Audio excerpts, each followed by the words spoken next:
यीशु मसीह के नाम से अस्सलाम वालेकुम। प्यारे भाई और बहन, अब हम कलाम में आगे बढ़ेंगे। आप लोगों को याद होगा कि गए सो वक्त हम लूका की इंजिल बाब 5 और उसकी आयत 6 से गौर करना शुरू करे थे और बाब 5 को ख़त्म करे। आज हम बाब 6 उठाएंगे और देखेंगे कि हम ये बाब के ज़रिए से क्या क्या बातें सीखते हैं।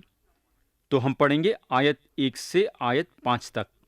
लिखा हुआ है, फिर सबत के दिन यूं हुआ कि वो खेतों में होकर जा रहा था और उसके शागिर्द बालें तोड़ तोड़ कर और हाथों से मल मल कर खाते जाते थे। और फरिसियों में से बास कहने लगे, तुम वो काम क्यों करते हो जो सबत के दिन करना रवा नहीं? यीशु ने जवाब में उनसे कहा, क्या तुमने ये भी नहीं पढ़ा कि जब दाऊद और उसके साथी भूखे थे तो उसने क्या किया? वो क्यों कर खुदा के घर में गया और नज़र की रोटियां लेकर खाईं, जिनका खाना काहिनों के सिवाय और किसी को रवा नहीं, और अपने साथियों को भी दी। फिर उसने उनसे कहा कि इब्ने आदम सबत का मालिक है।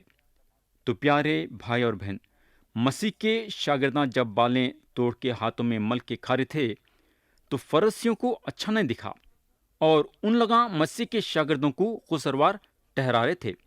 कई को बोले तो उनका ख्याल ये था कि बालें तोड़ना काम है और सबत के रोज काम करने का काम नहीं है, क्यों बोले तो वो शरीयत के खिलाफ है। मगर हमको मालूम होना चाहिए कि बालें तोड़ना काम में शामिल नहीं होता। उनके शागिर्दां शरीयत को नहीं तोड़ रहे थे। कई को बोले तो शरीयत बालां तोड़ने के लिए इजाजत दी थी। ये बात का सबूत हम लोग को इस्तिस्ना की किताब बाब 23 और उसकी आयत 24 और 25 में मिलेगा। अगर मसीह के शागिर्दां दरांती से काटते रहते तो खेत की फसल काटे वैसा हो जाता था और काम हो जाता था। मगर शागिर्दां बालों को सिर्फ तोड़ रहे थे। मगर यहाँ फरिसियां ये बात को अलग तरीके से समझे और ये साबित करना चाहते थे कि शागिर्दां काम करने की वजह से शरीयत को तोड़ रहे हैं। तो यहाँ अगर हम देखेंगे तो मसीह जो हैं शरीयत को तोड़ने या नहीं तोड़ने के बारे में नई बात करे। उन्होंने दाऊद के जिंदगी से एक वाक़या उठाए, ये बताए कि दाऊद शरीयत को तोड़े, मगर शरीयत को तोड़ने के बावजूद खुदा के नज़रों में एक नेक आदमी गिने गए। उनका बोलने का मतलब यह था कि जब मुसीबत की बात एक ईमान रखने वाले के ज़िंदगी में पैदा होती है तो उस वक़्त शरीयत उन पे लागू करना अच्छी बात नहीं है। अगर दाऊद और उनके साथियां रोटी नहीं खाते तो भूख से मर जाते थे। दाऊद अगर जिंदा रहना है तो रोटी खाना जरूरी था और उन्हों और उनके साथियां खाए। यहाँ खुदा शरीयत को नहीं देख रहा था, बल्कि दाऊद और उनके साथियों के भूख को देख रहा था। यहाँ भी ये पक्की बात है कि मसीह के शागिर्दां भूखे थे, इसलिए बालां तोड़ के खा रहे थे। खुदा हमारे पेट का ख्याल करता है, याद रखो। उसको हमारे पेट के बारे में भी मालूम है कि हमको खाने की जरूरत है। ये होगा। अब हम आयत 6 से 11 पढ़ेंगे। लिखा हुआ है, और यूं हुआ कि किसी और सबत को वो इबादत खाने में दाखिल होकर तालीम देने लगा, और वहां एक आदमी था जिसका दाहिना हाथ सूख गया था, और फकीह और फरसी उसकी ताक में थे कि आया सबत के दिन अच्छा करता है या नहीं, ताकि उस पर इल्ज़ाम लगाने का मौका पाए। मगर उसको उनके ख्याल मालूम थे। बस उस आदमी से जिसका हाथ सूखा था कहा, उठ और बीच में खड़ा हो। वो उठ खड़ा हुआ। यीशु ने उनसे कहा, मैं तुमसे ये पूछता हूँ कि आया सबत के दिन नेकी करनी रवा है या बदी करनी, जान को बचाना या हलाक करना? और उन सब पर नजर करके उससे कहा, अपना हाथ बढ़ा। उसने ऐसा किया और उसका हाथ दुरुस्त होगा। वो आपे से बाहर होकर एक दूसरे से कहने लगे कि हम यीशु के साथ क्या करें। मेरे दोस्त, मैं यकीन करता हूँ कि ये आदमी जिसका हाथ सूखा हुआ था अपने से इबादत खाने को नहीं आया, बल्कि उसको लाया गया। फकीह और फरसी ये देखना चाहते थे कि आखिर मसीह क्या करते हैं। उन लगा जानते थे कि मसीह को शफा देने की ताकत है। उन लगा जानते थे कि मसीह ये आदमी को शफा देंगे। उन लगा जानते थे कि मसीह ताकतवर हैं। उन लगा जानते थे कि मसीह रहम दिल के हैं। उन लोगों का अंदाज़ा मसीह के बारे में ठीक था। उन लगा मसीह को समझने के लिए जरी भी गलती नहीं करे। कलाम बताता है कि उन्होंने ये आदमी को शफा दिए। एक बात हमको यहाँ ज़रूर याद रखना है कि ये सारे कायनात में कोई दूसरा खुदा नहीं है जो हमको शफा दे सकता है। सिर्फ मसीह जिंदा और सच्चे खुदा हैं जो हमको शफा देने की ताकत रखते हैं। प्यारे भाई और बहन, क्या आप अपनी बीमारी से शफा पाने के लिए मसीह के पास आना चाहेंगे क्या? कलाम आगे ये बताता है कि ये वाक़े के बाद फ़क़ियाँ और फरसियाँ मसीह को किसी ना तो किसी तरीक़े से क़त्ल करने पे तुल गए थे। ये होगा।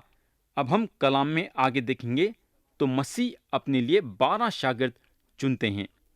मैं इससे पहले आप लोगों को बताया था कि जब मसीह यरूशलेम को गए तो वहाँ जो है थोड़े शागिर्दों को मसीह से मिलाया गया।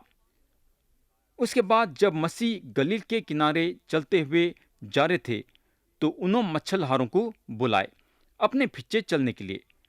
फिर उन लगा वापस मछलियाँ पकड़ने के लिए चले जाते हैं, मगर फिर मसीह उन लोगों को अपने तरफ खींचते हैं और यहाँ से उन लगा अपने धंधों को छोड़ के मसीह के पीछे हो जाते हैं। और अब हम तीसरे हिस्से पे आए। मसीह के कई शागिर्दां उनके साथ थे, यानी कि भीड़ की भीड़, मगर वो भीड़ में से यीशु मसीह 12 को अपने खिदमत गुजारी के लिए चुनते हैं और उनको रसूलों का लक़ब देते हैं। अब हम पढ़ेंगे आयत 12 से 16 लिखा हुआ है।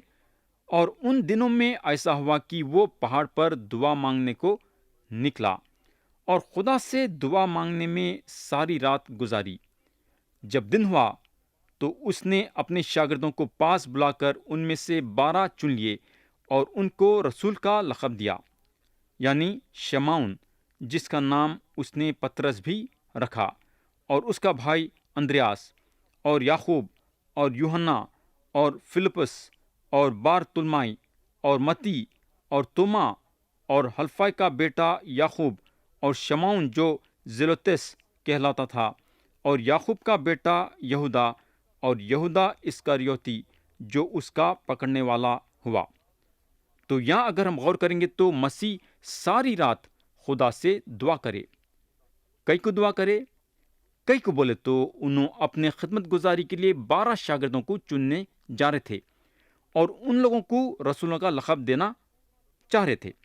उन्होंने ये बात का फैसला करने से पहले सारी रात खुदा के खदमों पे अपना वक़्त गुजारे, मगर यहाँ उनका एक शागिर्द धोखेबाज निकला और एक उनका शागिर्द 3 बार उनका इनकार करा, मगर बाद में तौबा करा।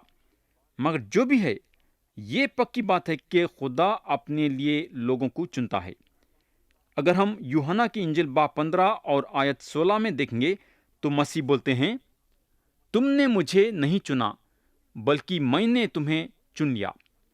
बोलने का मतलब यह है कि खुदा अपने खिदमत गुजारी के लिए लोगों को चुनता है। तो प्यारे भाई और बहन, यीशु मसीह अपने लिए 12 शागिर्दों को चुनने से पहले ये ज़रूरी समझे कि इस बारे में दुआ करना ज़रूरी है। तो लोग जो खुदा के खिदमत गुजारी के लिए चुने जाते हैं, दुआ के साथ चुने जाना ज़रूरी है। ये होगा। अब हम कलाम के वो हिस्से पे आएंगे जहाँ यीशु मसीह हमवार जगह पे खड़े होके लोगों को पैगाम देते हैं। आयत 17 से 19 पढ़ेंगे। लिखा हुआ है, और वो उनके साथ उतरकर हमवार जगह पर खड़ा हुआ और उसके शागिर्दों की बड़ी जमात और लोगों की बड़ी भीड़ वहाँ थी, जो सारे यहूदिया और यरूशलेम और सूर और सैदा के बहरी किनारे से उसकी सुनने और अपनी बीमारियों से शफा पाने के लिए उसके पास आई थी। और जो नापाक रूहें से दुख पाते थे वो अच्छे किए गए और सब लोग उसे छूने की कोशिश करते थे, क्योंकि क़ुव्वत उससे निकलती और सबको शफा बख्शती थी। प्यारे भाई और बहन, आयत 17 में कलाम बताता है, लोग चौतरफ से मसीह के पास आए उनकी सुनने के लिए और शफा पाने के लिए। यहाँ अगर हम देखेंगे तो हमको दो बातें दिखेंगे। पहली बात है कलाम को सुनना और दूसरी बात है बीमारी से शफा पाना। तो यहाँ जो है खुदा उसके कलाम को सुनने के बारे में जोर दिया है। यहाँ जो है लोग अपने दिल में ख्वाहिश पैदा करे खुदा के कलाम को सुनने के लिए, वो भी दूर दूर से आए खुदा के कलाम को सुनने के लिए। खुदा के कलाम को सुनना हमारे ज़िंदगी का एक बहुत बड़ा हिस्सा होना चाहिए। अगर हम रूहानी ताकत हासिल कर सकते हैं बोले तो सिर्फ खुदा के कलाम के ज़रिए से। दूसरी बात जो यहाँ हमको बताया गया है वो है शफा पा जाने के लिए। अगर हम गौर करेंगे तो हमको मालूम होगा कि खुदा वो खुदा है जो चाहता है कि हम रूहानी तौर से सेहतमंद रहना और जिस्मानी तौर से भी सेहतमंद रहना। यहाँ अगर हम देखेंगे तो हमको मालूम होगा कि भीड़ की भीड़ मसीह के पास आई शफा पाने के लिए, यानी कि जिस्मानी शफा। क्या आप नहीं समझते वो ज़माने में बेहतरीन से बेहतरीन हकीम थे? क्या आप नहीं समझते कि बीमारा हकीमों के पास गए होंगे इलाज कराने के लिए? मेरे दोस्त, ये दुनिया में कोई भी डॉक्टर या हकीम कुछ भी नहीं कर सकता जब तक कि यीशु मसीह का शफा का हाथ वो बीमार पे नहीं है।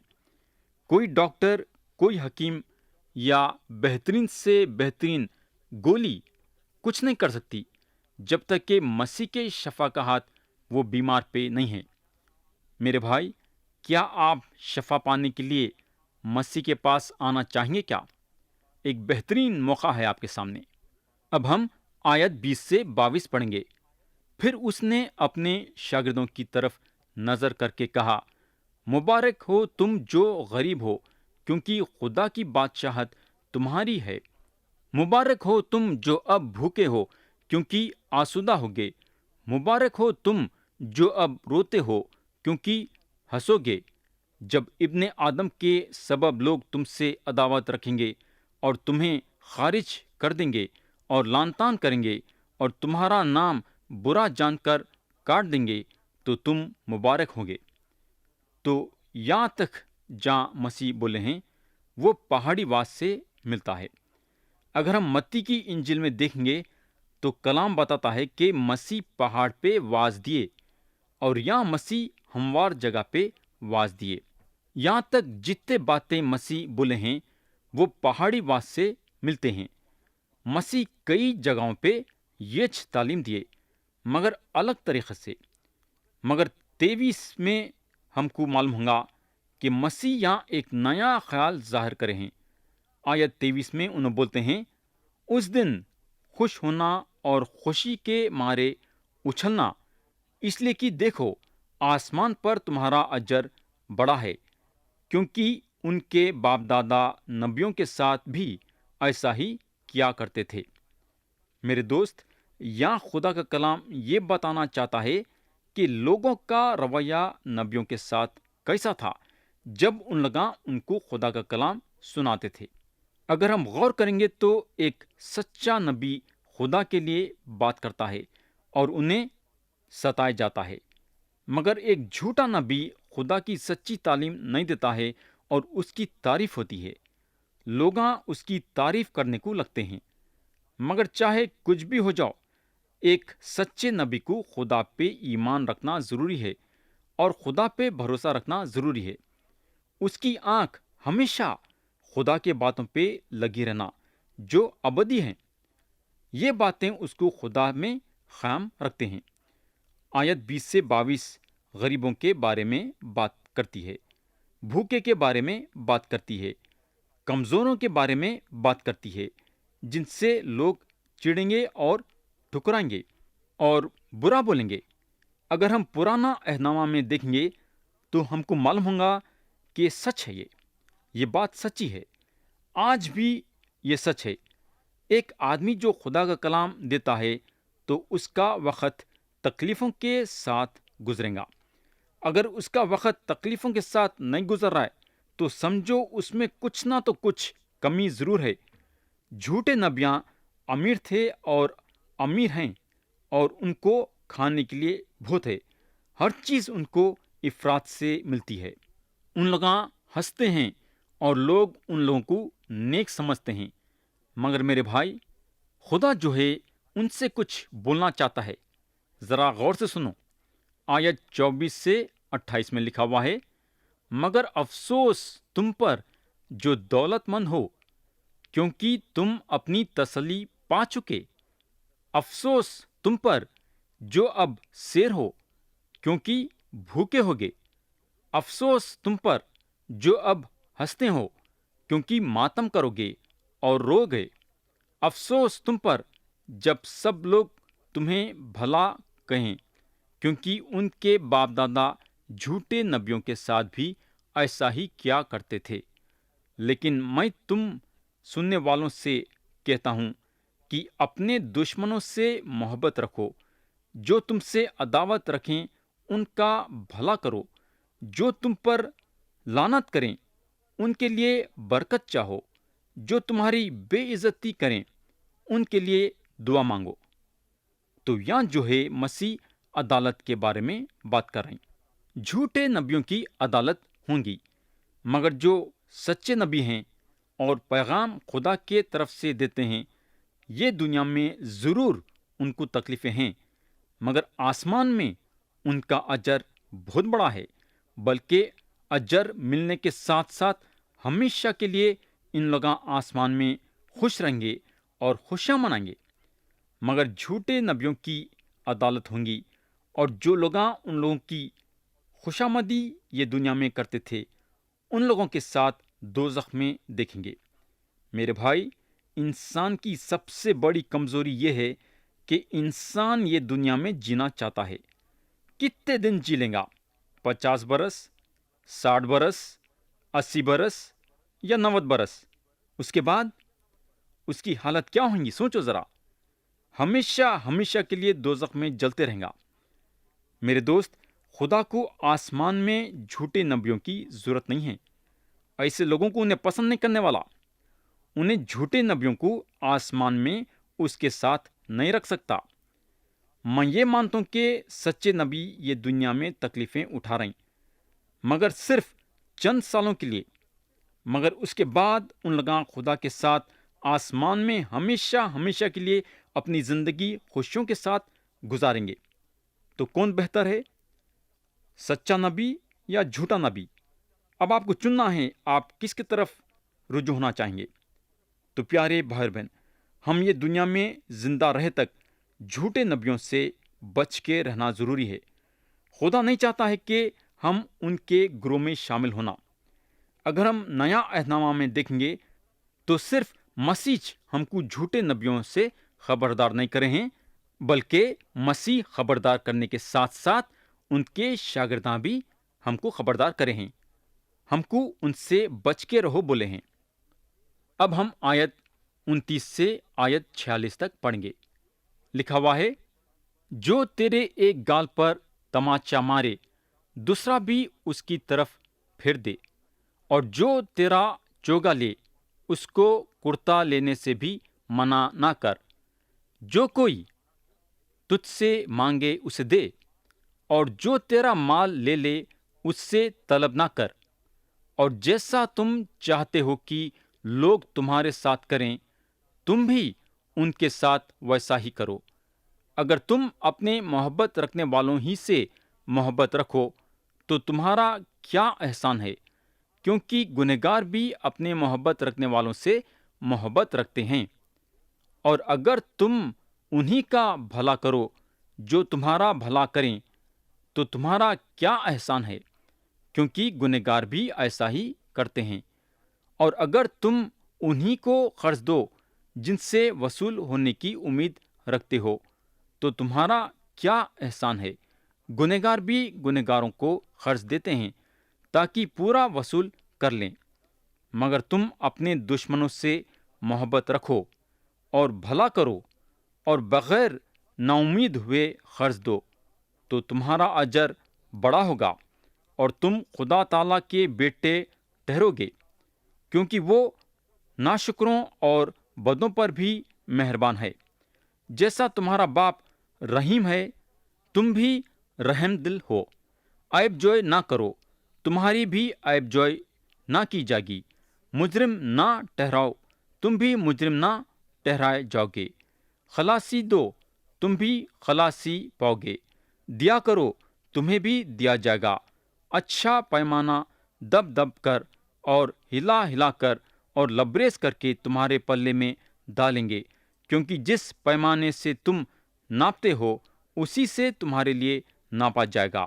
اور اس نے ان سے ایک تمثیل بھی کہی کہ کیا اندھے کو اندھا راہ دکھا سکتا ہے؟ کیا دونوں گڑھے میں نہ گریں گے؟ شاگرد اپنے استاد سے بڑا نہیں، بلکہ ہر ایک جب کامل ہوا تو اپنے استاد جیسا ہوگا۔ تو کیوں اپنے بھائی کی آنکھ کے تنکے کو دیکھتا ہے اور اپنی آنکھ کے شہتیر پر غور نہیں کرتا؟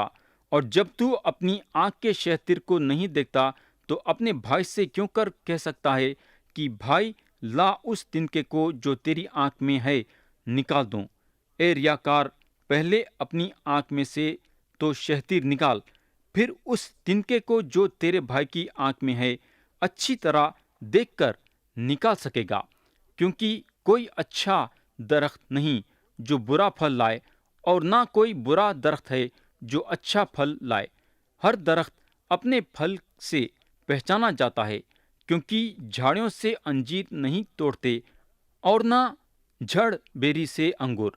اچھا آدمی اپنے دل کے اچھے خزانے سے اچھی چیزیں نکالتا ہے، اور برا آدمی برے خزانے سے بری چیزیں نکالتا ہے، کیونکہ جو دل میں بھرا ہے وہی اس کے منہ پر آتا ہے۔ جب تم میرے کہنے پر عمل نہیں کرتے تو کیوں مجھے خداون خداون کہتے ہو؟ پیارے بھائی بہن، ہم یہ سوچتے کہ اگر ہم یسوع مسیح پہ ایمان لا لیے ہیں تو ہمارے لیے کافی ہے۔ کئی لوگ اپنے دل میں یہ خیال پیدا کرتے ہیں، مگر مسیح یہاں ہم کو یہ بتانا چاہ رہے ہیں کہ میرے پہ تو ایمان لائے ہیں، یہ بات ٹھیک ہے، مگر تم کو اپنی زندگی یہ دنیا میں بتانا ہے کہ تم کیسی زندگی گزار رہے ہیں۔ یہ سارے آیتوں کے ذریعے سے مسیح ہم کو یہ بتانا چاہ رہے ہیں کہ ہم ایک پاک اور بے عیب زندگی گزارنا۔ تھوڑی دیر کے لیے اگر ہم آیت 27 دیکھیں گے تو انہوں بولتے ہیں، لیکن میں تم سننے والوں سے کہتا ہوں کہ اپنے دشمنوں سے محبت رکھو، جو تم سے عداوت رکھیں ان کا بھلا کرو۔ میرے بھائی، یہ کتنی مشکل کی بات ہے کہ ہم اپنے دشمنوں سے محبت رکھنا، یا پھر ہم سے جو عداوت رکھتے ہیں اس کا بھلا کرنا۔ ایک مسیح بھائی جو ہیں رستے پہ سے چلتے جا رہے تھے، بھیڑ اتنی تھی کہ ان کے سامنے سے جو آدمی آ رہا تھا اس کا کھندا ان کے کھندے سے ٹکرایا، اور یہ غصے میں آ کے اس کو تھپڑ مار دیے۔ مگر میرے دوست، یہ مسیحی زندگی ہے کیا؟ سوچو تھوڑی دیر کے لیے۔ لیکن خدا کی شکر گزاری کرنا کہ خدا یہ مسیح بھائی کے دل میں بات کرا اور بتایا کہ یہ جو تم کام کرے وہ غلط کام کرے، میرے نظروں میں تم گناہ کرے ہیں۔ یہ مسیح کے دل میں جب خدا بات کرا، یعنی کہ یہ مسیح بھائی کے دل میں جب خدا بات کرا تو اپنے آپ کو خدا کے سامنے چھوٹا کرے اور خدا سے معافی مانگے۔ تو خدا چاہتا ہے کہ ہم یہ دنیا میں زندہ رہ تک ہر ایک کے ساتھ محبت سے رہنا اور ایک دوسروں کے تکلیف میں کام آنا، غریبوں اور محتاجوں کا خیال کرنا۔ تو آپ اپنے اپنے دلوں کو آج جانچنا ہے، کیا آپ مسیح کے حکموں کے مطابق چل رہے ہیں؟ کیا مسیح جو باتیں اپنے کلام میں بتائے ہیں اس پہ قائم ہیں کیا؟ اب ہم آیت 47 سے 49 تک پڑھیں گے، جو کہ یہ باب کے آخری آیتیں ہیں۔ جو کوئی میرے پاس آتا اور میری باتیں سن کر ان پر عمل کرتا ہے، میں تمہیں جتاتا ہوں کہ وہ کس کی مانند ہے۔ وہ اس آدمی کی مانند ہے جس نے گھر بناتے وقت زمین گہری کھود کر چٹان پر نیو ڈالی۔ جب رو آئی تو دھار اس گھر پر زور سے گری، مگر اسے ہلا نہ سکی کیونکہ وہ مضبوط بنا ہوا تھا۔ لیکن جو سن کر عمل میں نہیں لاتا وہ اس آدمی کی مانند ہے جس نے زمین پر گھر کو بنیاد بنایا۔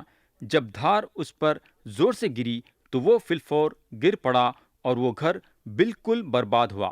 تو یہاں اگر ہم دیکھیں گے تو جو گھر چٹان پہ بنا ہوا تھا وہ گھر کھڑے رہا، مگر جو گھر زمین پہ بنایا گا پوری طریقے سے برباد ہوگا۔ تو یہاں اگر ہم دیکھیں گے تو مسیح ان کے حکموں پہ عمل کرنے پہ زور دے رہے ہیں۔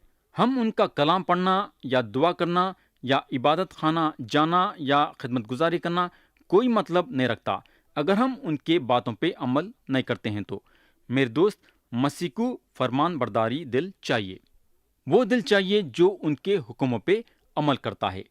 کتنے سالوں سے ہم خدا کے کلام کو کلیسیا میں یا دعا کے جماعت میں یا پھر ریڈیو پہ سن لیتے ہوئے آئے ہیں، کیا ہم ان کے کلام پہ عمل کریں ہیں کیا؟ پیارے بھائی بہن، آپ اپنا گھر کس پہ بنانا چاہیں گے، چٹان پہ یا پھر زمین پہ؟ خدا ہم سب کو آج کے کلام کے ذریعے سے برکت دے، یسوع مسیح کے نام سے آمین۔